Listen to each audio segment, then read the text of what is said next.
Good morning, good afternoon, good evening, wherever, whenever you are listening, thank you so much for making me a part of your day. My name is Lee Parham. You might know me as Lego Lee or Lego Lee 329 from Instagram, Facebook, Twitter, YouTube, or maybe even Patreon, and this is Brickology, the study of small plastic bricks. This is the third ever episode of Brickology, and I'm having a ton of fun with this podcast so far. I've been pretty happy with the results of the first two episodes, and I've mentioned this in the first two episodes. I please ask that you guys are patient with me. I'm still pretty new to this whole podcast game. I know how to record audio, that's the first step, but to make it really good, maybe I'm not quite there. But apparently it's good enough to pass Spotify and iTunes standards, so you can catch me on Spotify or iTunes or listen to it on YouTube. Before we get started, I ask you guys please go follow me on all those social media pages I already mentioned, and also, if you're a real one, go check me out on Patreon. I mean, I don't have that many Patreon supporters, but if you do, you will get exclusive access to content, and you will also support this account and help me make more episodes of Brickology and more awesome Lego-related things.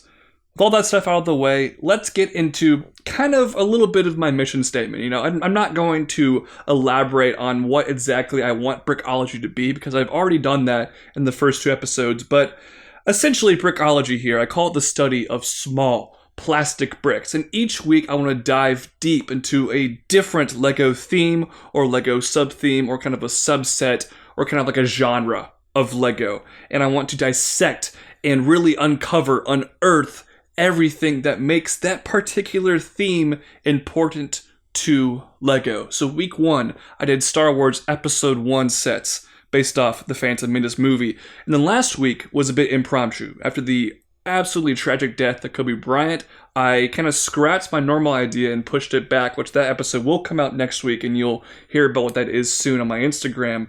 And I decided to instead kind of last minute make that episode about Lego sports. So last week's episode definitely wasn't as good a quality, I think, as the first episode, because I just didn't have quite as much time to prepare my show notes, because I had to kind of scramble and change my ideas last minute to honor Kobe's memory. This week's episode, though, is going to be what I originally planned, and next week you will hear what episode was planned for episode 2 that got pushed back because of this Lego sports episode. Now, one thing I want to mention, I mentioned this last week, I want to try and keep Brickology at least somewhat topical to the world of Lego and the surroundings in the world of Lego. So, if a new Star Wars movie comes out, I'll make an episode Star Wars related. For example, in 2 weeks, I'm going to go ahead and reveal what the topic is going to be in 2 weeks. On February 21st, the new season of Star Wars The Clone Wars is going to be released on Disney+. So, the episode in 2 weeks will be Lego sets based off Star Wars The Clone Wars. That's pretty self-explanatory. Now, there are going to be some weeks where absolutely nothing in the world of Lego happens. Middle of the month, especially months like February, next week's episode is going to have nothing to do with any news in the Lego world.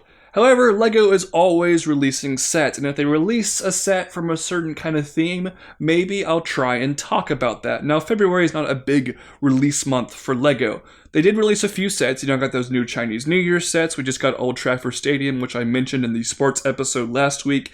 And the one other set that Lego released on February 1st is the Lego Ideas International Space Station. Now, I have made a video review for that. So if you're watching on YouTube, just go to my channel and you'll be able to find my video review for that. If you're on Spotify or iTunes, you can go to my YouTube channel. It's Lego Lee 329. Or I also uploaded that video on my IGTV, also at Lego Lee 329.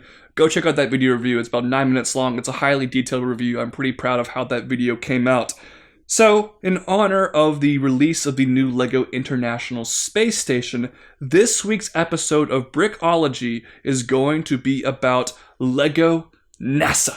Now, in my first episode for Brickology, I kind of explained the history of Star Wars Episode 1, The Phantom Menace, and the history of its toys, and it actually took me like 20 minutes before I even actually talked about Lego. And I kind of want to do a similar thing here. It's not going to be quite as detailed for NASA because it would take way too long for me to really dive that deep into the history of NASA because there's a lot of it. It's a very important thing. And I'm pretty sure if you're listening to this, unless you literally live under a rock, you're probably at least somewhat aware of what NASA is and what NASA does. They're the people that sent people to the moon, right? NASA is extremely famous across the world. It's famous, in science. It's famous in pop culture. It's famous in the government. I mean, seriously, NASA is a big deal. And Lego NASA has never really been a theme. There's never been a theme called NASA. It's actually kind of been a part of a few different themes, and we will talk about that in this episode of Brickology. But before we even get to the Lego segment of the Lego NASA episode, let's just talk about NASA. What is NASA? Where did NASA come from? Why does it exist? What do they do? I'm sure you know kind of what they do, but I'll get some of the little more specific details mentioned here. Now, this is going to be fairly brief as I can make it, and it will definitely not be super detailed because if I wanted to, I could probably talk about the history of NASA for 10 hours and do a ton of research. This is just a very long story short version of the history of NASA. So what does NASA stand for? Because it is an abbreviation. It stands for National Aeronautics and Space Administration. That's definitely a word. Administration. Sorry, that's a hard word to say. Too many letters. See, we're already messing up my Brickology. Please be patient with me. I'm recording all of this right now, and sometimes words are kind of hard to say. So NASA was founded in 1958 after an act signed by President Eisenhower helped launch NASA in October of 58. Now, there was something similar to NASA before NASA called NACA, which doesn't really roll off the tongue as well as the S sound in NASA does. Now, NACA was the National Advisory Committee for Aeronautics. Now, aeronautics is obviously like flying, like airplanes. They added the Space Administration part in the late 50s because we were gearing towards that point, like Sputnik. Space travel was all the rage in the 50s and then especially the 60s. And we're going to talk about the 60s here in just a minute. Don't worry about that. Now, NASA took over for the now defunct NACA, and at the time it had over 8,000 employees and a budget of $100 million. Now, think about that.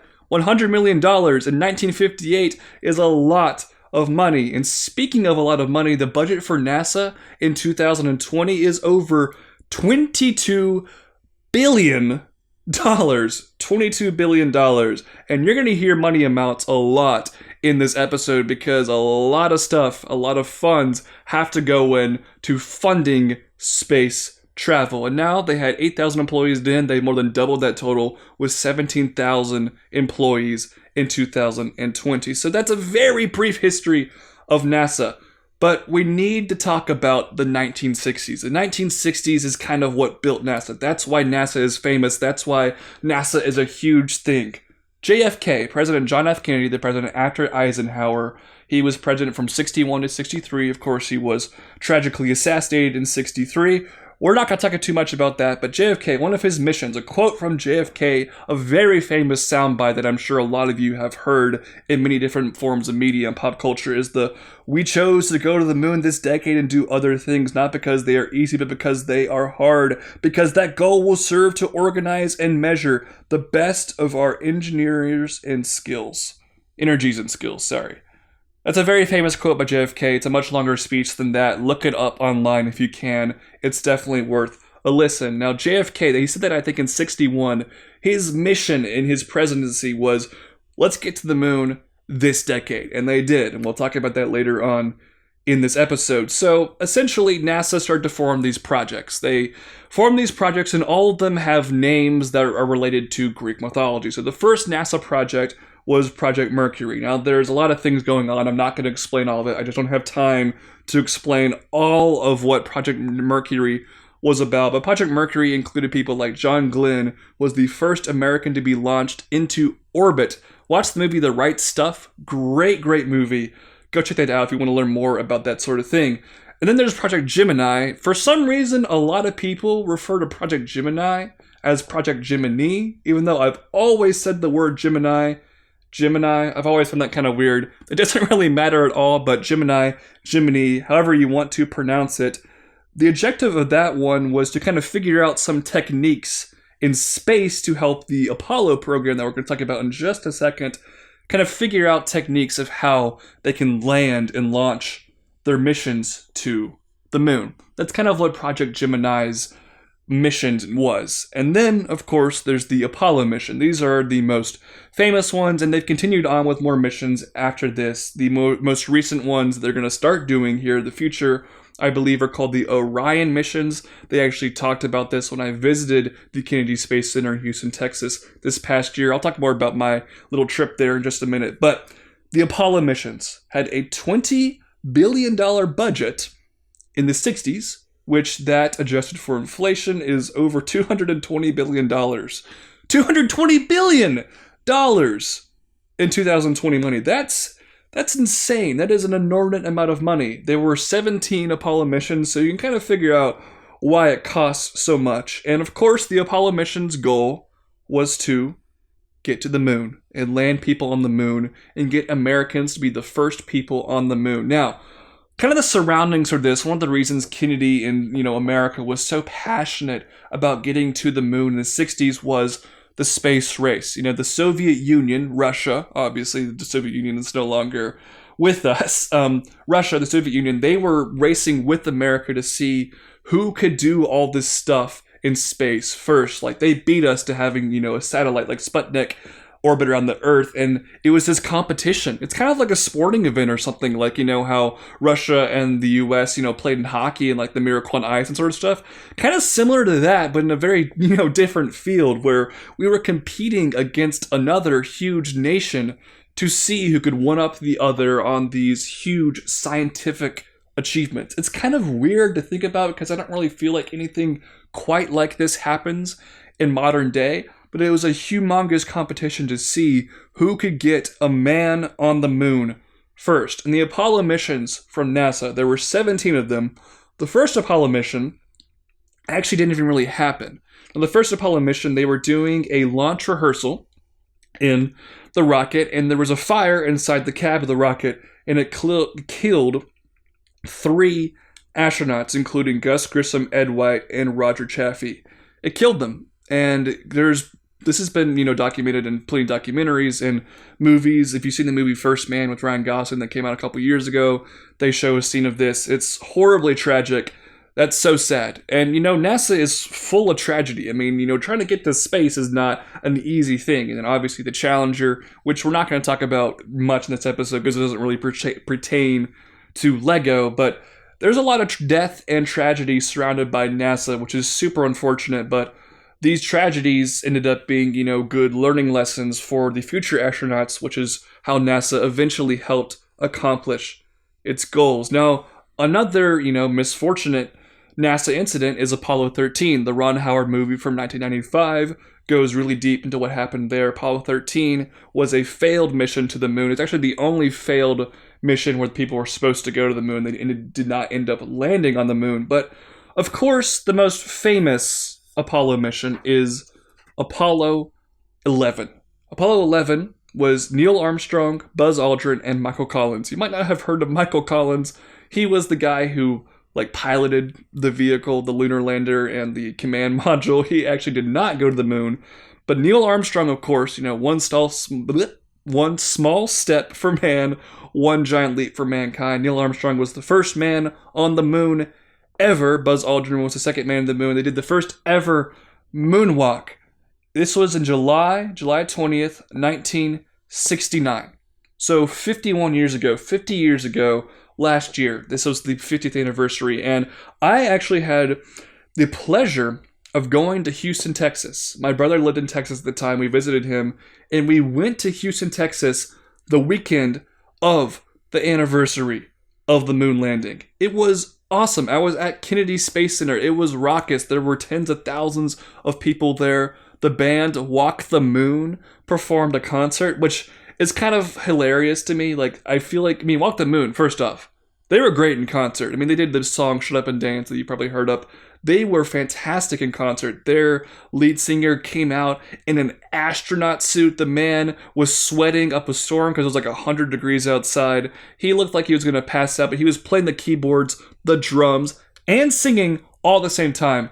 They were a great concert. I digress about that though, because that's not the point of this episode, but I think they literally only picked the band Walk the Moon because they had the word moon in it, and it was the 50th anniversary of the moon landing, which I thought was kind of funny. But essentially, we went there. I was at Kennedy Space Center in Houston. Obviously, Houston, that's one of the big heads of NASA. Cape Canaveral is where the rockets launched off from in Florida. And I was there for the 50th anniversary of the moon landing. It was super cool, great, monumentous achievement. That was in July 20th of 1969. And then there were a few more Apollo missions that went back to the moon. The last 3 Apollos, 15, 16, and 17. Each of those missions were the ones with the rovers, which I've always thought rovers were super interesting and cool, little like buggy vehicles they drive around on the moon. And we're going to mention, different kinds of rovers throughout this video. So that's just kind of my little brief history of NASA.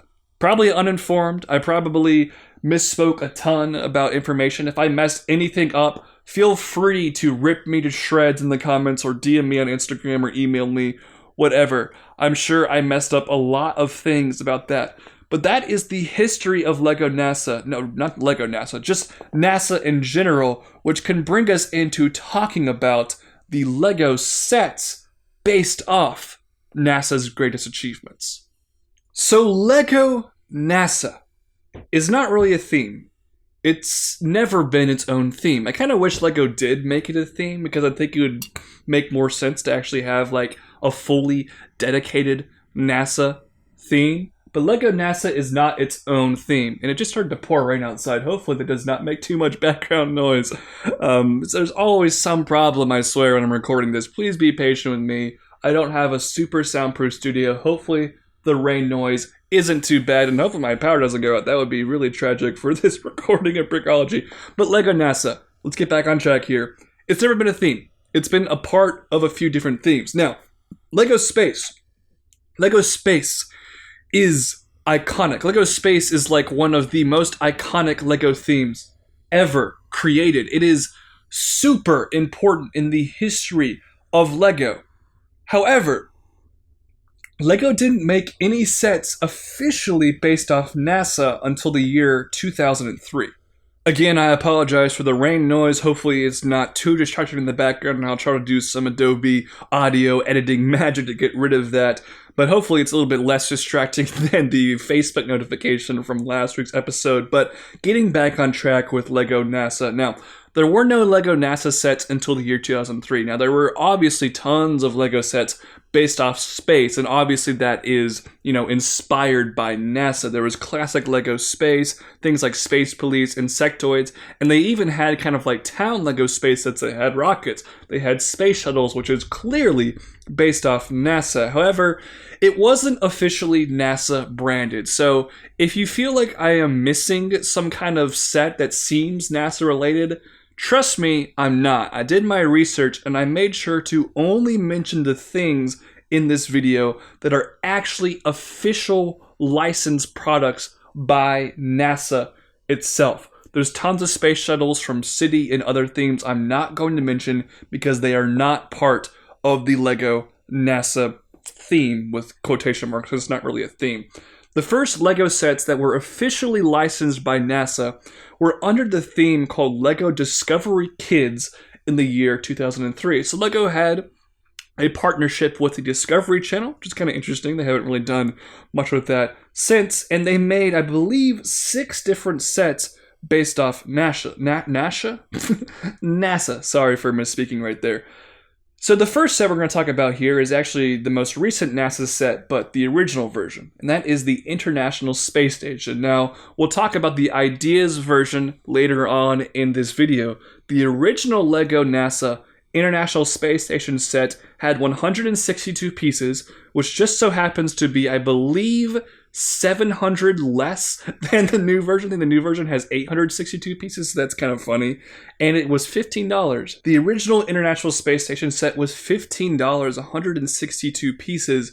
And it's a similar kind of design to the new version. It had the printed satellite panels, had a space shuttle that could dock, satellites, all that stuff. It was just really, really small, and it looks kind of dumb compared to the new version, but obviously it was a very small and cheap set at the time. Speaking of small and cheap sets at the time, the original Saturn V moon mission set, and of course we'll talk about the LEGO Ideas version later on in this episode, was $20. It had 178 pieces, and it actually included a lot for that ridiculously small piece count. It had the Saturn V rocket, it had the lunar lander, it had the command module, although it didn't have, the elaborate play features that the new version has, and it had a rover, which is a very odd inclusion with this, because I mentioned already in my little history of NASA segment, rovers were not used in the Apollo missions until Apollo 15. Neil Armstrong and Buzz Aldrin, they did not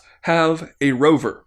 So that's kind of weird. It's actually inaccurate that LEGO included. It's anachronistic for LEGO to include a rover with the Saturn V set.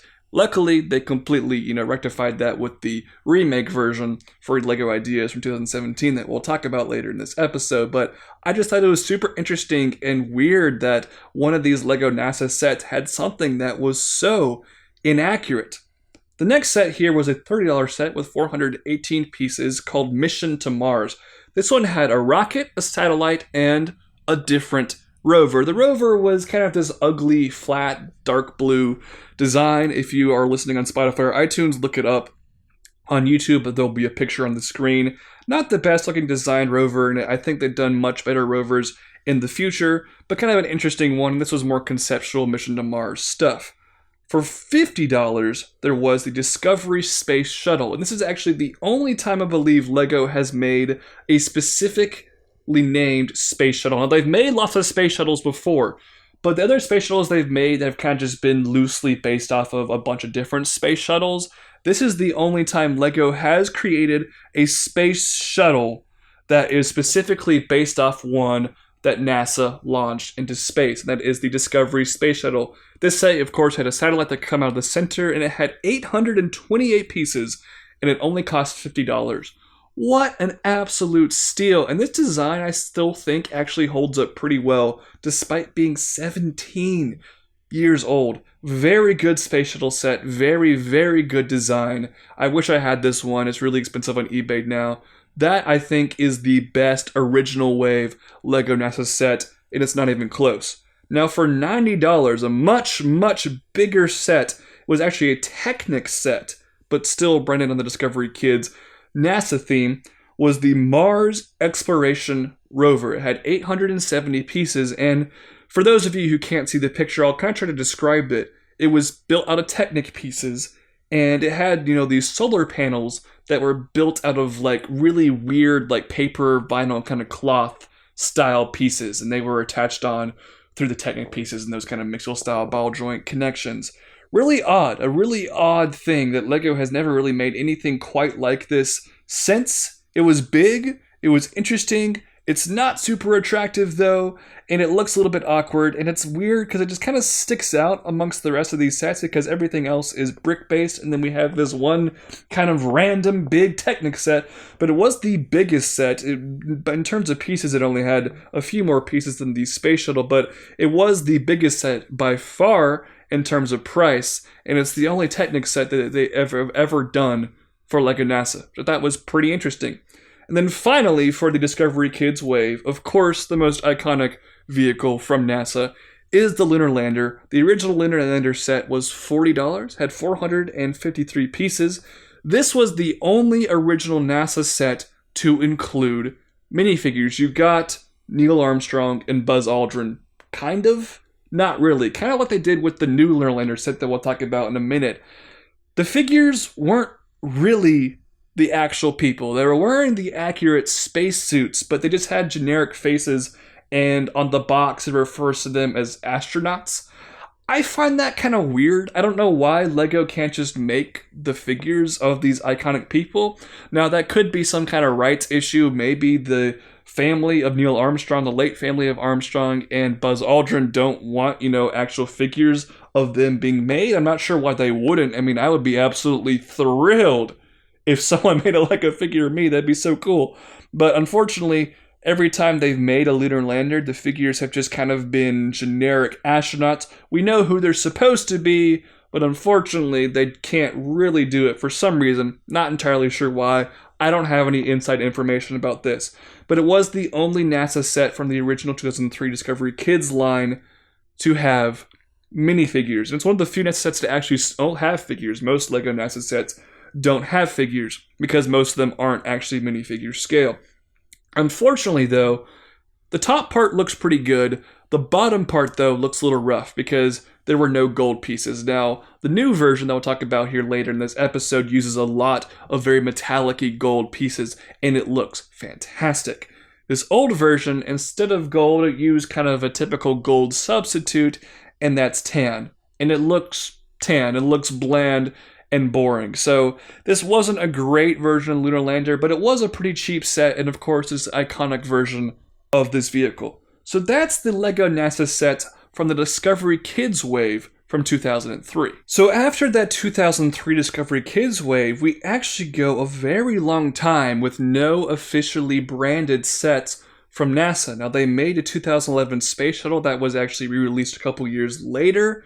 It wasn't NASA, though. It was very similar and very clearly inspired by things NASA created, but it was not an official NASA set. Even though it had like American flag logos, it wasn't actually a NASA set, and there were LEGO City sub-themes that were kind of NASA related, but again, not officially branded as NASA stuff, so we're not going to dive deep into any of that stuff in this episode. We're only doing stuff that is officially NASA. And from 2003 all the way to 2014, nothing. No NASA stuff was coming out from LEGO, at least from my research and knowledge. Now, if I miss something, please tell me in the comments below, because I'm not perfect. I am probably going to miss something in one of these episodes of Brickology, but I do think there were no NASA sets there for 11 years.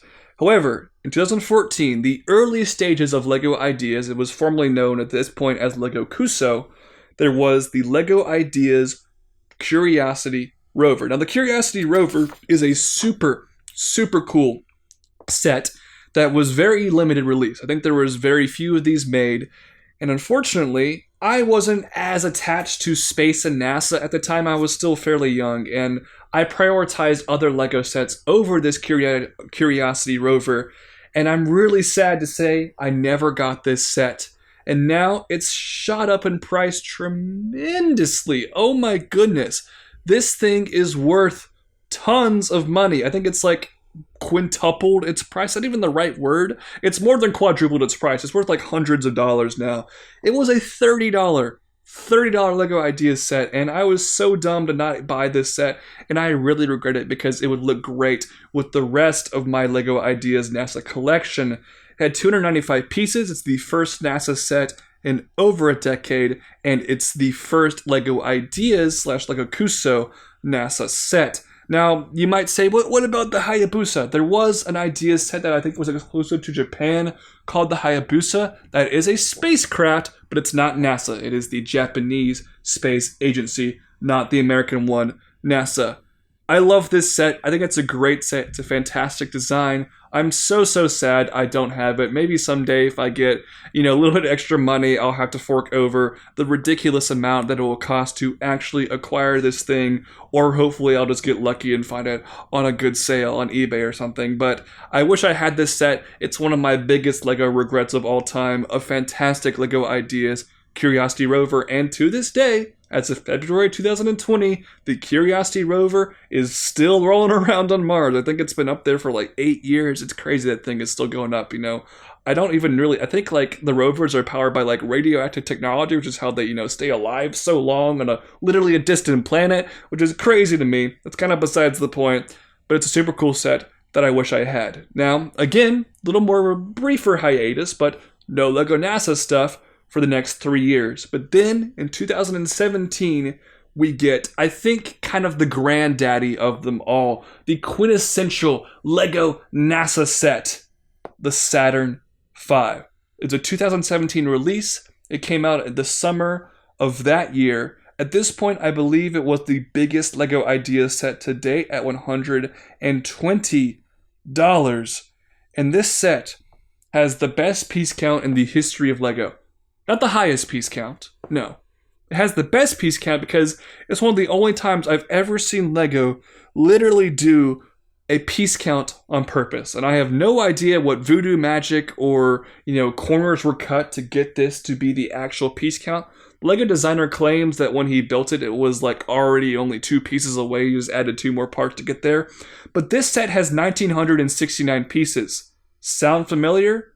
1969, the year the Saturn V went to the moon and Neil Armstrong and Buzz Aldrin landed on the moon and did the first ever moonwalk? Yeah?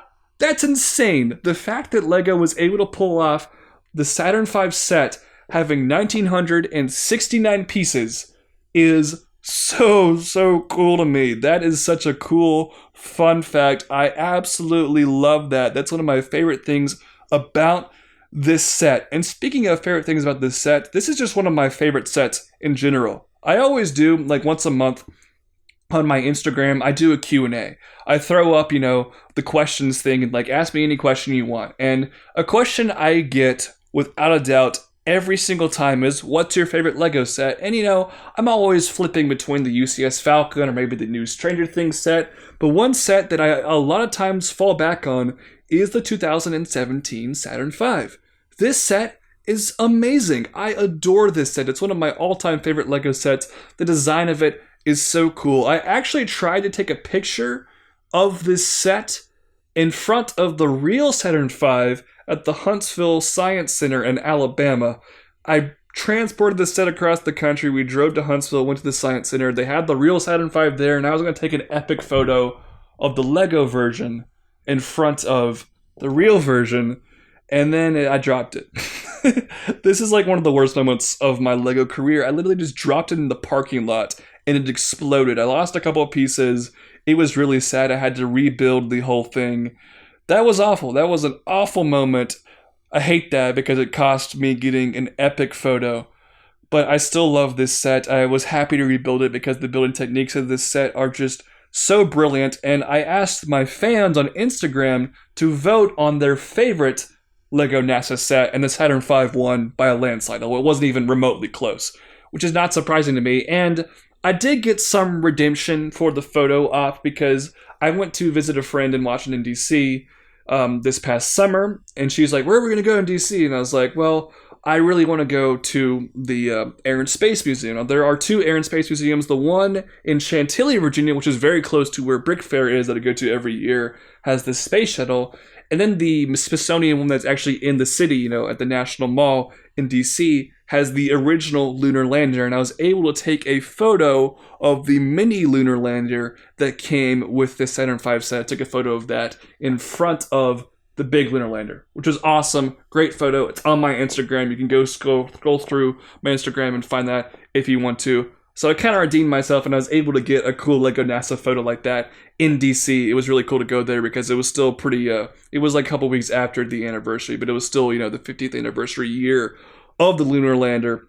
So that's really cool. So this set also, another fun fact, there's a lot of fun facts about the Saturn V for me. And the set itself, it's 39 inches long, which makes it the second tallest Lego set ever. The only Lego set that is taller than this one is the 2007, 2008 Eiffel Tower, which was 42 inches. So this is the second tallest Lego set ever, has an amazing piece count. I think this is seriously one of the greatest Lego sets ever made. It's one of my prized possessions. I absolutely adore this set, and it's still available. You can still find this set in stores. If you had the chance, go get this set. You'll have so much fun building it. It is truly a marvelous set. Now, later that year, in 2017, Lego released a set they called Women of NASA. This was a $25 set. Now, this set was a little bit different. The builds of this set weren't anything extraordinary. It had very small mini builds. There's a small little build of the Hubble telescope, a small little space shuttle build, and there was kind of like a lab build that had like a chalkboard and some books and papers. It wasn't super interesting. The builds were kind of just display stands. The point of this set was to honor some of the most famous and influential women in NASA's history. This is amazing to me. This is progressive and awesome by Lego as a company. I think it's awesome that young girls can get a set of some of these women who aren't really talked about as much, compared to the Neil Armstrongs, the Gus Grissams, the Alan Shepards of the world. Like, the women did so many influential things for NASA as an administration, and it's super cool that LEGO recreated them in this set. So just to kind of go over the women that were included with this set, you got 4 minifigures. The first one is Mae Jemison, and cool little fun fact about Mae Jemison, she, this upcoming May, is going to be the commencement speaker at High Point University, which is my alma mater, which is really cool. And I hopefully maybe will be able to go to that graduation and see if I can get her to autograph the Women of NASA box or something. That would be super cool. Remember, getting her to hold the Lego figure, take a picture. That's probably not going to happen. That's just a little pipe dream of mine. But fun fact about Mae Jemison. And Mae Jemison, the reason she is an influential person in NASA, she was the first ever black woman in space. That's amazing. That's awesome. What an accomplishment. So cool. You also got Margaret Hamilton in this set, and she was a very famous software engineer for NASA. Additionally, we got Nancy G. Roman, who is kind of been given this nickname, the title of the mother of Hubble. The Hubble is a space telescope that takes some very detailed pictures of space. There's a really cool little mini documentary about it, narrated by Leonardo DiCaprio, about the Hubble Space Telescope. It's a very cool achievement in the history of NASA. Love Hubble. And Margaret G. Roman is one of the biggest and most influential people in getting the Hubble Space Telescope launched off the ground. And then finally, probably the most famous woman in NASA's history is Sally Ride, who simply just has the title as the first woman ever in space. And it's awesome that we got her in Lego figure form. And now, kind of finishing up the Lego Ideas segment of this episode, we can jump forward to 2020, the reason I'm recording this episode right now, and that is the brand new Lego International Space Station. We already mentioned the old version of this set. The new version has 700 more pieces. It's $70. It is still micro scale. My review is up on YouTube and Instagram if you want to check that out. It's a great set. It looks great. It's humongous. Tons of cool printed pieces. It's a great thing. And of course, the International Space Station is not just NASA. Half of the space station is run by Russia. There are other countries like Japan, Canada, and Europe that also send their astronauts up there. It's a monumentous achievement. It's super important to just science in general, all the research of space and all of that stuff. It is one of the most influential things science has ever created. And it's awesome to have a big version of it in Lego form. Great display piece. Great ideas piece. And look, I know a lot of people are kind of complaining that Lego Ideas does too many space sets because there's like only a handful of Lego Ideas sets and there's 4 of them have been based off space and NASA stuff. So that's something I do kind of agree with to an extent, although I love this stuff because, look, I love NASA. I love science fiction. Like some of my favorite movies of all time, obviously Star Wars, but movies like Interstellar. I love that film. More recently, Ad Astra. That was a great kind of NASA-based movie. And then movies that are actually based off real events in NASA, like The Right Stuff, Apollo 13, First Man. I love these NASA films. What was the one that came out? Hidden Figures. That was another great one. NASA and all this stuff, like NASA is real life space travel. It's like real life science fiction. It's not science fiction because it's actually real. So I love NASA. I'm kind of predisposed to love these NASA sets, and I'm always going to be really excited when a new NASA set is released. So I love these NASA sets, and that's why I think Lego should just officially make NASA a theme. And they should release a bunch of NASA stuff every year because they're making tons of NASA stuff each year, but it's not its own theme, and I wish they kind of would make a bigger theme for NASA or just commit to having at least one NASA set a year on their creator expert line, kind of like a creator expert, always does a modular building and always does a different car every year. I would love to see that from Lego and NASA. Speaking of creator experts and NASA, last year, to commemorate the 50th anniversary of the moon landing, Lego remade the lunar lander. This was a much bigger set than the original version, more than twice as many pieces, and it went from $40 to $100. It had 1,082 pieces. It had 2 figures. Again, the figures were kind of generic-looking figures. They weren't actually super accurate and didn't really look like Neil Armstrong and Buzz Aldrin, which is kind of sad.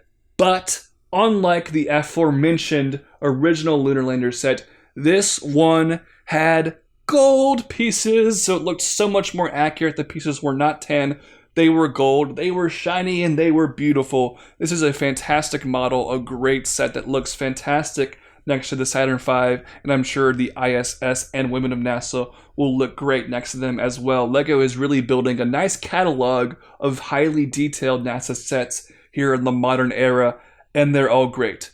And finally, last year, we actually got a LEGO City line. Now, LEGO City has done these space sets. They do the space sub-theme once every 4 or 5 years. However, the space sub-theme in 2019 was not like it's been in the past.